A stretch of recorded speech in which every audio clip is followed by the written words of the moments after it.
Welcome back on Info for Triply, and you are watching a series on basics of MATLAB Simulink.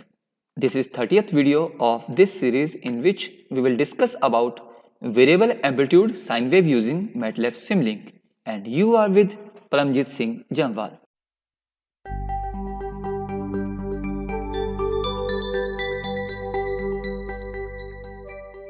First of all, we will discuss what is variable amplitude sine wave.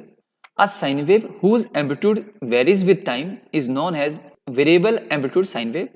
Here you can clearly see that this sine wave have an amplitude of 20 from 0 to 0.1 second. This sine wave have amplitude of 40 from 0.1 to 0.2 second, and this sine wave have amplitude of 60 from 0.2 to 0.3 second.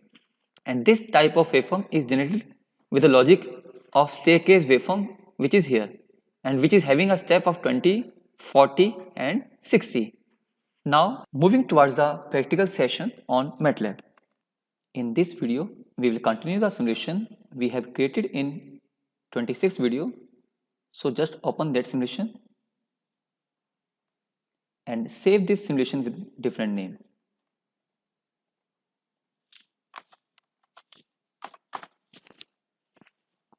Now click on FCN block.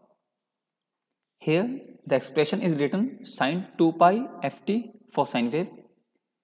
U1 is for frequency and U2 for time. We can clearly see that with U2 a clock is connected, with U1 a logic is connected. So in this video we will use the sine wave of fixed frequency of 6 Hz.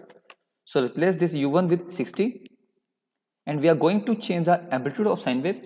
So put this U1 in front of sine wave and add multiplication sign. Now close this button by clicking on OK button. Now save this simulation and run this simulation. And also click on scope button. Now click on scale x and y axis limits. Here you can clearly see that we have obtained the desired variable amplitude sine wave using MATLAB Simulink. So this is sufficient for today. I am thankful to Muhammad Habibullah for his appreciating words. If this video is useful to you, then like and share it. If you have any query or suggestion, then let me know through your comments. If you want to get the notification about our upcoming videos, then subscribe our channel and click on bell icon. Thank you for being with us.